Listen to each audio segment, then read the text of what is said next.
سلام علیکم هموطن عزیز. من ویدیویم بیچاره را دیدم، جگرم سوخت به حیث یک انسان، به حیث یک هموطن. جگرم در گرفت، خودم نمیتونم کنترل کنم. چشمای میوال تل تلک زده رئیس. ما چه رقم دولت داریم، چه رقم حکومت داریم، چه رقم مردم در سرزمین زندگی کنه. ورزشکار از ما نمیمونه، مکتب از ما میسوزه، مسجد از ما میسوزه. ما میشینیم میگیم دولت داریم، حکومت داریم. او مردم، ما پیام بر شما است.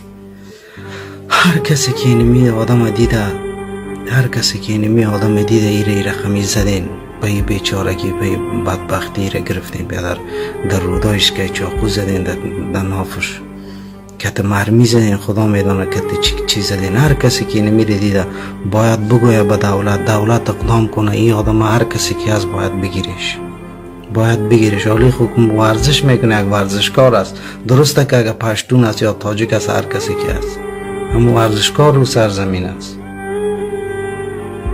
نعلت به سرتان که شما انسانیت فراموش کردی، آدمیت فراموش کردی، انسانگری را فراموش کردی. شرم در سر شما نعلت، یا شرم، خجالت بکشی.